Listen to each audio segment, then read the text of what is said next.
Well, today's episode, we're going to start out by reviewing two past events from last December of 2021. The first one is from All Japan Pro Wrestling with Real World Tag League, which is, of course, their annual tag league that happens. But this one is the finals, which has two semifinals and a final match. We're also going to review, of course, from that very same month, and of course, on a different day, Mission Pro Wrestling, where we have Silver Bells, where Thunder Rosa debuts her son Anakin Rosa in a intergender tag team match, which I'm excited to see how little Anakin Rosa has evolved as a wrestler following mommy's footsteps. But of course, we cannot forget AEW Rampage and NXT Level Up. So, let's get started with another episode of Deleted Wrestle Zone.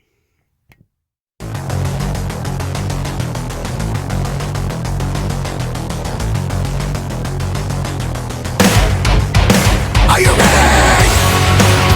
Get up, get up! Get up, get up! Get up, get up! Get up, get up! Get up, get up! Get up, get up!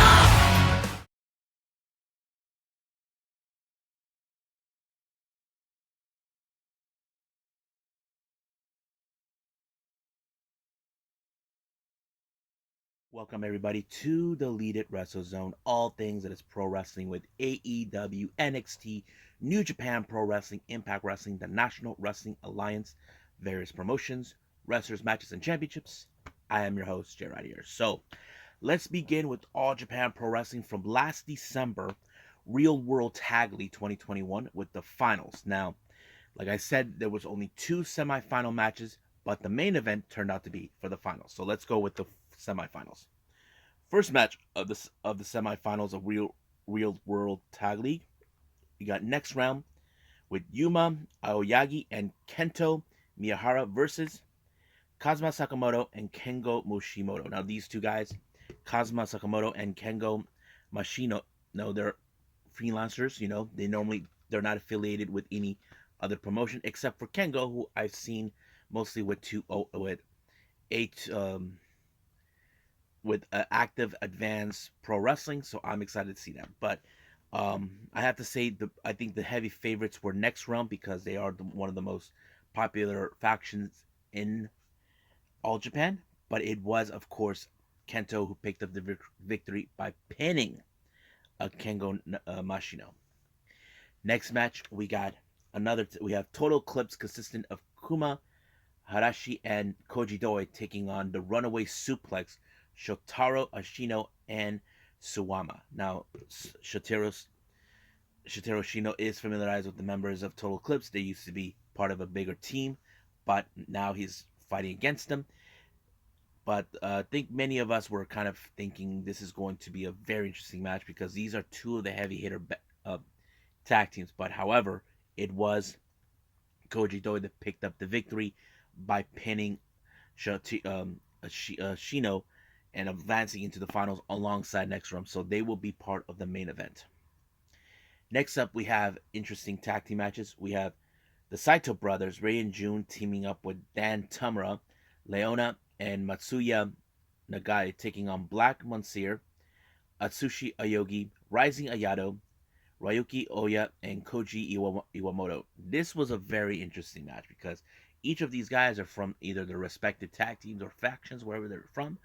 But in this particular case, it was Jun Saito who picked up the victory by pinning um, what was his name? Oh, yeah, Black Monsieur into this. I was like, wow, we're impressive.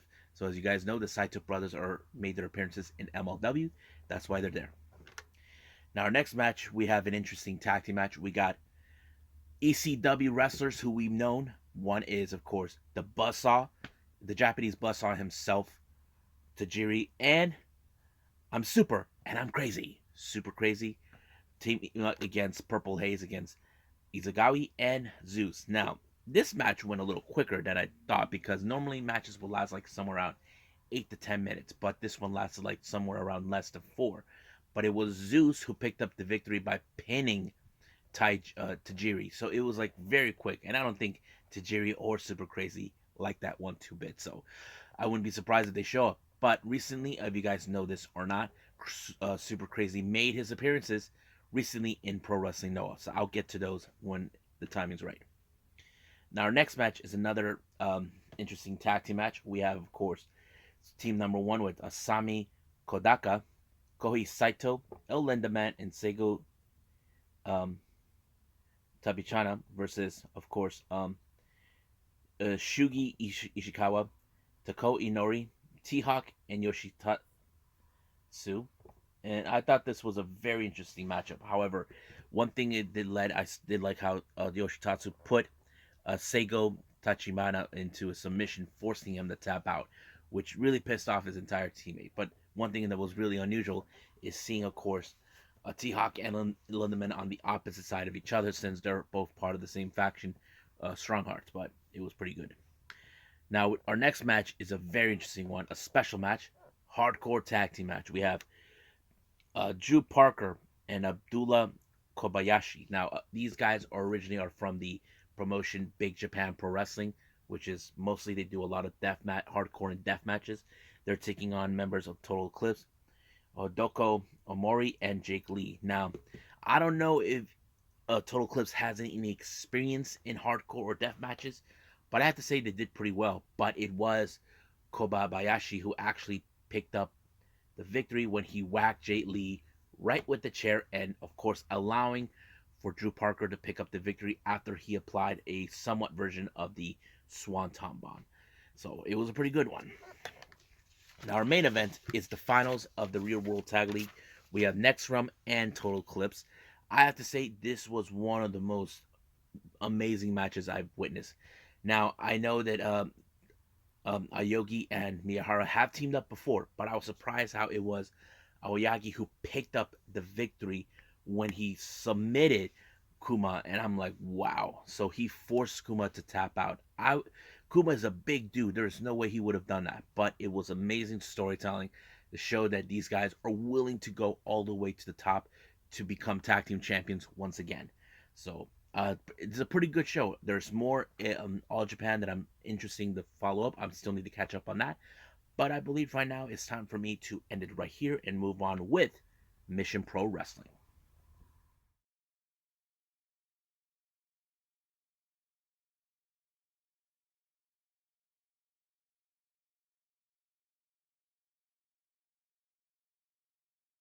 Okay, Mission Pro Wrestling. This one is from Silver Bells that took place back in December 10th of 2021. But this one is special because it debuts Anakin Rosa, Thunder Rosa's son. This was part of the semi-final match. But however, let's go from start to finish to see what happened. First match, we got a bit of a men's exhibition four-way match. We have Chip Harrison versus Jess E. James versus Johnny Rocket versus Casey Blackmore. Now Black Rose. Now I don't know who they were. I did not see when they first started, but I can jump in and tell you guys the person that won this match was Casey. I don't know none of these guys. I wish I knew, but I'm sorry. Now our next match, we have intergender match. We have Joey Gonzo, who I don't know, versus Rochelle Chanel. Now I've seen her before. We talked about her on many occasions when it comes to Mission or in AEW Dark, but she basically put up a good fight, even with Joey being like this arrogant, cocky person that would do anything to win. It did not help him one way or the other. It was Rochelle Chanel that pinned Joey Gonzo the 1, 2, 3, and it was over right there. Next match, we got intergender tag team match. We have Kai Vibes teaming with Brandon Vice, taking on Miss Michelle's and teaming with David Kidd. Now, I have seen Vibes before, but the other three no. But it was a pretty good match. However, it was Miss Michelle who took the victory when she pinned Kid Vibes, giving her team the win in this match. Now, our next match is a number one contendership scramble match for the Mission Pro Wrestling Championship. Now, This was something that's already been discussed about in the last Mission Pro review that I did. Jasmine Allure, as you know, has been trying and demanding to get a rematch against against Holiday after she cashed in her title shot. However, the general manager of whoever she was said that she has to get involved in this particular match. So basically, it's like a load of crap for her, but she knows she has to do what she takes. But there's other people involved. There was Sadie Lee Moss, Nikita Knight, La Rosa Negra, which is the opponent she beat, Kayla Sparks, Ashley DeWalls, and of course Genocide. I think the match was pretty good, but it was near the end where Jasmine Allure was facing off against La Rosa Negra. Now, keep in mind, La Rosa Negra was a good champion. She was the first inaugural champion in Mission Pro, but this time she's the one who walks away with the victory in order to be the number one contender to reclaim a title that she lost, but not through Holiday, but through Jasmine Allure. Our next match, this is for the Mission Pro Wrestling Tag Team Championships. We have the Blonde Force Trauma consisting of Heather Monroe and Ray Lynn taking on the Renegade Twins, Charlotte and Robin Renegade. I thought this match was pretty good because, you know, Heather Monroe has been and Ray Lynn have been teaming up recently, but however, you cannot deny how fast and sneaky the Renegade Twins can actually win this match, and that's what they did in order to retain these titles. So they are still currently the tag team champions. Next match, we have Lady Frost making her debut in this particular event, taking on the Reality Girl, Maddie Rinkowski. I thought this match was great, and I think Maddie has improved a whole lot, you know, because she has been growing and growing. I know many fans have talked about will she ever get signed with AEW? Only time will tell. But I have to say, Maddie is really, really learning to be more adjustable to her craft, and of course, it was her who picked up a tremendous victory against Lady Frost. So she did had a big match against Holiday, but she came up short. But she took the victory on this one when she pinned her 1, 2, 3. Now our next match is the intergender tag team match, the match we've been waiting for. We have JP Harlow teaming up with Mighty Myra, taking on Thunder Rosa and the chosen one, her son, Anakin Rosa. Now, what I liked about this is that she talked about this was a special moment, not only for her, but for her husband, you know, Anakin's son. But it was a pretty good match. He really has the charisma of his mother, you know, the way she is when it comes to being in the ring. And I think it shows that he may have a bright future in the wrestling. I remember when she posted a photo of her with Anakin, how he was saying he wants to be a wrestler, and she said the last thing she wanted to do is slap him with the flip flop in his head. Basically, she did not want him to get involved, but he chose it. And many people say that he looks like a smaller version of Sammy Guevara, but I have to say, Anakin did a pretty good job, and I give him props for what he did. I hope we get to see more of him in the future, even if it's just with Mission Pro. We'll see about that.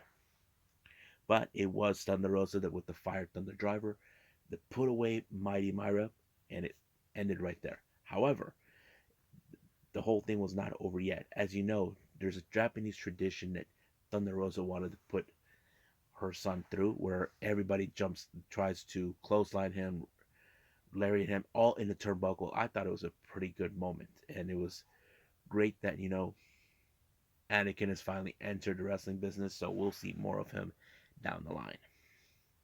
Now, our main event is the Mission Pro Wrestling Championship. Now, Holiday was supposed to face off Charlie Evans, but unable to arrive due to the international issues that she's been dealing, so she ended up heading out with the Black Widow. I thought this match was good.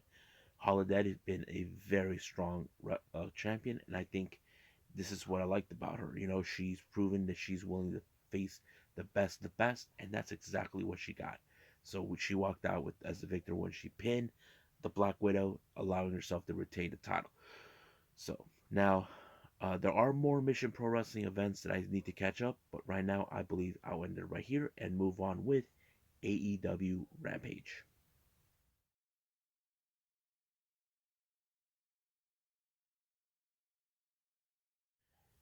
Alrighty then. So, AEW Rampage. Open up with Darby Allin along with Sting taking on Isaiah Cassidy. No, Mark Quinn, and who's been accompanied by Isaiah Cassidy. I thought this match was great. I thought it was really insane the way it is, where Mark Quinn did a 450 splash right outside the ring with Darby Allin. Now, you would have assumed that would have been enough to put Darby Allin in, but you all know Darby is a very resilient guy, so that kind of plays out pretty well. But it was Darby Allin that was able to put Mark Quinn in the Fuji armbar in order to win the match. However, the arrival of the Andrade family office shows up. We got the Butcher, the Blade, the Bunny, of course, Jose, and the rest of Private Party showing up. However, we saw the recent arrival of the Hardy Boys. All of a sudden, they're back to their old ways. I thought it was a great moment seeing them, and I thought it was pretty fun. Now, as you know, this past Wednesday we have a brand new NXT TNT champion, Scorpio Sky. However, Dan Lambert is confident enough to believe that Scorpio Sky will walk out as not only retaining the title, but his undefeated streak will be, intact. But they are self aware that, Warlow has some business to attend to against MJF. Now, they consider Warlow as a threat, but Scorpio Sky did stated that he's nothing but a footnote. But we'll see about that when that day comes. Our next match, we have Mercedes Martinez versus Jamie Hayter. Now, keep in mind, this whole thing began when Britt Baker hired her to take out Thunder Rosa, who's been a constant threat to her popularity, to probably one day a challenger for the women's title. But as you know, the story goes, Britt Baker and Rebel will make sure that Jamie Hayter wins in order. But that's exactly what she did. She put a very strong lariat onto Mercedes Martinez to put her away. But however, they wanted to take her out completely. But Thunder Rosa showed up with the steel chair to give the helping hand. So basically, Thunder Rosa has her sights set on Britt Baker next week on Dynamite. I can't wait to see that. Now, we saw recently on last week on Rampage the return of Hikaru Shida. Now, two things I want to say. I don't know exactly how this is going to go because Hikaru Shida has a match on the 19th of this month of March with Tokyo Pro taking on Hikari Noah. I don't know exactly how long she's going to be here, but I don't know. There was no indication if that match was canceled, but is scheduled to show up in Ice Ribbon, another promotion. But however, she came back for revenge against Serena Deeb, the woman who claims that she got rid of Shida once and for all, but this time her past has come back to bite her. So this time Shida's back to cut her head off. Now, our next match, we got Limitless Keith Lee taking on QT Marshall. Now, keep in mind, on Dynamite, QT has been trying to get friends to help him to do something about Hook. Now, Keith was smart enough not to get involved, but it was a pretty impressive match. Showed how much strength and power he has, but as soon as he put away QT Marshall, Aaron Solo was dumb enough to make the attack, but it was no good. And then, of course, here comes um, Nick Camarado. He took him out completely. But however, Team Taz, mostly consistent of Ricky Starks and Powerhouse Hobbs, are threatened by the hype and momentum of Keith Lee, so they went down there to give him a stomping. But Powerhouse Hobbs decided to slam him through the mat, sending a direct message that they are the ones who run the entire AEW. But this is not going to be the end of it. Keith Lee will get his payback, and there's nothing that Taz can do to stop him. He is, of course, limitless. Now, our next match and main event is Tony Nese versus Swerve Strickland. Now, keep in mind, these two guys known each other before. This was one of those matches. I think it was a pretty good, impressive debut by Swerve. You know, even I think it was amazing to watch this. I loved it. I enjoyed it. But of course, Tony Nese was undefeated. But Swerve, this could be his match that he could put himself in a bit of momentum, knowing. But it was Swerve that walked out as the victor, and I thought it was pretty good. So I think that's pretty much it. What we got with AEW Rampage. I believe it's time for WWE's NXT Level Up.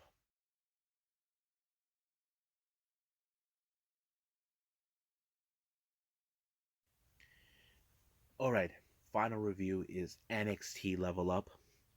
First match, we have Trick Williams along with Carmelo Hayes taking on Guru Raj. Now, Trick Williams has been, been mostly been on the side of Carmelo Hayes to ensure he retained the title, but this time it's his turn to be in the same ring. So he did an impressive move against um, Guru Raj, giving him the edge that he needs in order to prove himself that he is capable wrestler instead of being what people would probably consider him as Carmelo Hayes' sidekick.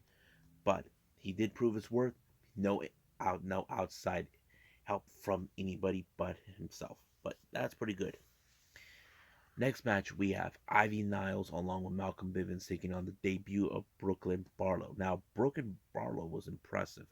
She has almost a similar kind of technique style with holding the grip, and of course it would have been a big upset if she was able to beat Ivy Nile, but no, she put her in that infamous submission that allowed her to win the match. I thought it was amazing. So we'll see. But there's also the even question is, will there be anybody be teaming with Ivy Nile for one day becoming an NXT Women's Tag Team Champion? Well, that's yet to be seen. Now our main event, we have grizzled young veterans who has been now on a quest to make themselves better than they ever were before, since they were unable to compete, unable to advance in the Dusty Cup.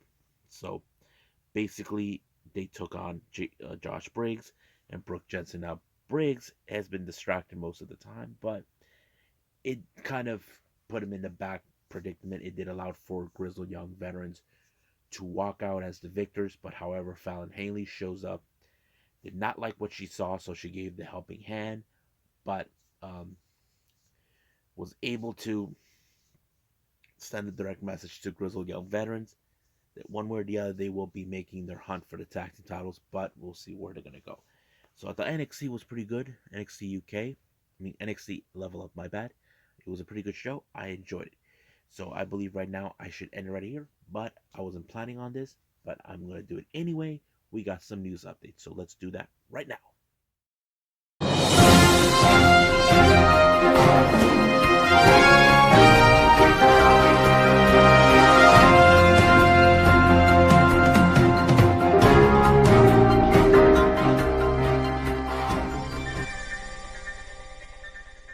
Okay, it's been a while since I did some news updates for all of you. I'm glad I got to do this. Now, you may have heard and seen what happened. Big E has broken his neck. Now, I don't know what's worse, either that or seeing Ray Phoenix, how his arm bent the wrong way in that one match. I don't know. I refuse to watch the thing. I don't watch SmackDown, not because of that. I did not want to see that moment because I don't know how it affected. Because when I saw the whole thing with Phoenix, it kind of gave me like, ugh, I just don't want that feeling again. But from what I understand, he did broken his neck during the match on SmackDown. It happened when Rich Holland actually, uh, was it, did a belly to belly suplex. Now, I know people can say things like this happen, but the real question remains: does this really need to happen? I know that there's been a lot of talk about how wrestlers get injured and all this, but from what I can tell, it seems that Big E is in good spirits, and most likely, I'm not a doctor, but this most likely could be that he will be out of action for possibly a year, which is going to suck. But that's how it works when it comes to a neck injury. Neck injuries will put you out of the sideline for longer than up to a year or so. But we'll see about that, and I hope that Big E actually gets fully recovered and all this and that. I'm just praying for him that the surgery that he'll get will get him that help him to heal and all that. But let's put our thoughts and prayers to Big E. Now, recently on March 11th, which was today, Stardom had their brand new show called New Blood, where they display wrestlers who are juniors. Basically, they must have at least 1 or 2 to 3 years of experience in the ring. Amongst them is a brand new Stardom girl who come up from the dojo named Miyu Hamazaki. Now, before this event, Hamazaki asked for Queen's Quest Utami Hayashishida to be her opponent, and of course, Utami gladly accepted it. Now, the match seems like it did pretty well. According to what the information was told, she was trained by Azumi. Now, Azumi, I did not know she's been training, but she used a lot of techniques that Azumi had taught her, even techniques that Azumi has used it. But of course, Utami defeated her, beat her. But however, she was mostly impressed with Amazaki winning the match. With the match with Amazaki, but she gave her something in return. Now, this was the biggest surprise ever. Utami Hashida invited her to join Queen's Quest, and of course, Amazaki gladly accepted. So now we have 5 members of Queen's Quest. Some of you are probably saying, whoa, whoa, whoa, wait a minute. What about Ina? Well, Ina, from my understanding, she's taking her entrance exams. It's still no indication when she'll be back with Queen's Quest. We know her sisters are currently right now are wrestling. There's Hana, the oldest, and then there's her twin sister, Rina, with Oda Tai. But Ina is still no clue. But I'm happy that Queen's Quest finally got a new member because their membership has been declining ever since Momo Watanabe turned their backs, betrayed them. But now it appears they're gaining more momentum, not only because they got her Lady C even joined and probably giving them a much better edge. Now, last thing I'm going to update. Now, if you guys remember this wrestler, part of um, the Revolution, or whatever, that French group, Renee Dupree. It was announced that Renee Dupree is returning to Pro Wrestling Noah. Now, some of you are probably questioning, wait a minute, I did not know he ended up going to Pro Wrestling Noah. Yes, he was in Pro Wrestling Noah before. He was the GHC Tag Team Champion with equal to Dr. Wagner, but because of the pandemic, it kind of forbade them from going back to Japan. Rene Dupree was living in Canada, but now he's going back to Pro Wrestling Noah. Still no indications when he will be making his return, but I'm sure many fans are going to be happy, especially the Noah fans. But I don't know if I ever seen any of his matches with Pro Wrestling Noah, but if there is, I'll tell you guys what I think. But I think that's pretty much it what I got for now. So I think that's pretty much it. Let's call it a day. Well, I hope everybody enjoys this episode of me reviewing All Japan Pro Wrestling. There's still more to review with them. Even got Mission Pro Wrestling to review as well. It's great to see Anakin do his thing, being alongside his mom, Thunder Rosa, and of course seeing what took place in Rampage and NXT Level Up, and the news updates. Queen's Quest gets a new member. Big E suffered a broken neck, and Rene Dupree returns to Japan for Noah soon. Coming up, there will be a review episode where we have Choco Pro, where we have a one match only. This one is for the Super Asia Championship between Ken Oka and Balianaki. And of course, we got New Japan Pro Wrestling, the New Japan Cup, day 6, I believe. So I'm excited for all of that. But for now, I'll see you guys in the next DWZ time, same DWZ channel. I must bid all of you adieu. So, goodbye. Mwah. And have a nice day.